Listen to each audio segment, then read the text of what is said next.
LDF के खाते में 90 सीटें गई थी, जबकि यूडीएफ को 42 सीटें मिली। बीजेपी को वहां सिर्फ एक सीट मिली थी, जो कि बड़ी बात थी, खाता खुल गया था।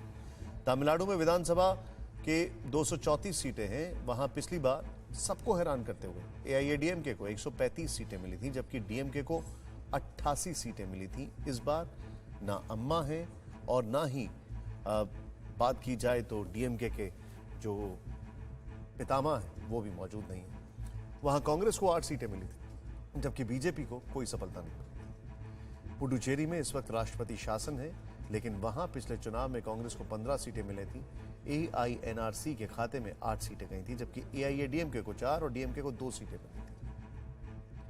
जिन 5 राज्यों में चुनाव होने वाले हैं, उनमें सिर्फ असम में ही फिलहाल बीजेपी सत्ता में है, लेकिन पार्टी बाकी सभी राज्यों में भी इस बार जोर आजमाइश कर रही है और बंगाल में उसे कड़ी टक्कर मिल रही है। 5 राज्यों में बंगाल का चुनाव इस बार सबसे ज्यादा अहम होगा, जहां परिवर्तन का नारा देकर ममता बनर्जी 10 साल पहले सत्ता में आई थी और अब बीजेपी असल परिवर्तन का नारा देकर सत्ता बदलना चाहती है। लेकिन हमारी फिक्र है कि क्या चुनाव से बंगाल के मतदाताओं की किस्मत बदलेगी? क्या बंगाल से गरीबी, भुखमरी, बेरोजगारी दूर होगी? क्योंकि अब तक चुनाव दर चुनाव बंगाल में सिर्फ वक्त का पहिया घूमता रहा है। हालात पहले जैसे ही हैं। पश्चिम बंगाल के जिस झारग्राम में पहले चरण में 27 मार्च को चुनाव है, वहां आज भी बदहाली का राज है। हमारे रिपोर्टर राहुल सिन्हा ने झारग्राम के एक गांव का हाल कैमरे में कैद किया, जहां उन्हें मजबूरन शाकाहारी से मांसाहारी बनना पड़ा। क्यों और कैसे, खुद देखें आप इस एक्सक्लूसिव रिपोर्ट में।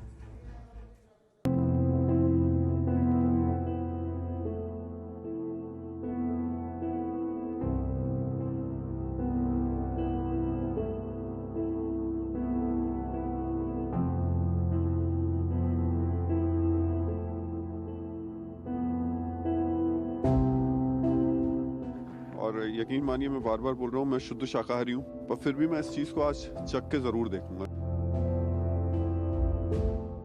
नमस्कार, मैं हूँ राहुल सिन्हा। पश्चिम बंगाल की सियासत तूफान पर है। नेता बयानबाजी कर रहे हैं, जुबानी जंग हो रही है, कार्यकर्ताओं में मारपीट हो रही है, लेकिन इस सब के बीच पश्चिम बंगाल के असल मुद्दे गायब हैं। हम जंगल महल में आपको लेकर चल रहे हैं। 2006 में यहाँ पर अमलासोल नाम के एक गांव में भूख की वजह से 4 लोगों की मौत हुई थी। क्या तस्वीर बदली है? पिछले साल इसी गांव से एक तस्वीर और आई थी, जिसमें लोगों को चींटी खाते हुए दिखाया गया था। तो क्या आज भी यहाँ के लोग चींटी खाने को मजबूर हैं? ये देखने के लिए जब हम इस गांव में पहुंचे तो हमें ये अम्मा मिली और उनके पास में चींटियों से भरा हुआ, ये पत्तों से भरा हुआ पूरा का पूरा दोना था, यहाँ पर मौजूद था।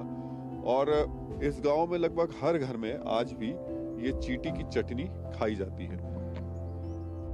ये आज के पश्चिम बंगाल का सच है और पश्चिम बंगाल के अमलासोल गांव का क्रूर सच। आजादी के 74 साल बाद पश्चिम बंगाल का एक गांव चींटियों की चटनी खाने को मजबूर है। जब देश में अनाज का भंडार भरा हुआ हो, लाखों टन गेहूं, चावल और दाल गोदामों से भरे पड़े हो, फल फूल और सब्जियों की भरपूर खेती हो रही हो, अमलासोल के लोग पेट की आग बुझाने के लिए चींटियों की चटनी खाते हैं। वैसे भी पेट की आग इंसान से क्या कुछ नहीं करवा लेती, लेकिन हमारे लिए इस क्रूर सच्चाई पर यकीन करना मुश्किल था कि 21वीं सदी में पेट की आग मिटाने के लिए लोग चींटियों की चटनी भी खाने को मजबूर हो सकते हैं। आखिर पश्चिम बंगाल की ग्राउंड रिपोर्ट हमें अमलासोल गांव तक ले आई, जहां हमें इसी कड़वे सच से रूबरू होना था। हमें चींटियों की चटनी बना रही अम्मा से मिलना था और उनकी मजबूरी को समझना था।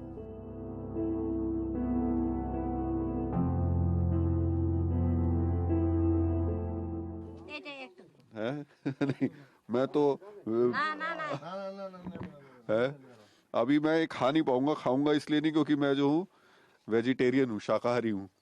बुंदेलखंड में घास की रोटी जब मैंने कवर किया था तो घास की रोटी तो खा के जरूर देखी थी और समझने की कोशिश की थी कि ऐसे मजबूरी में वहां के लोग घास की रोटी खा रहे हैं। यहाँ बैठकर समझना वाकई चाहता हूँ कि इस बदहाली में, इस गरीबी में क्यों एक इंसान को इस हद तक जाकर के अपना पेट भरना पड़ता है। यकीन मानिए चाहता था मैं, लेकिन दिक्कत है, शुद्ध शाकाहारी व्यक्ति हूँ, इसलिए शायद इसको सिर्फ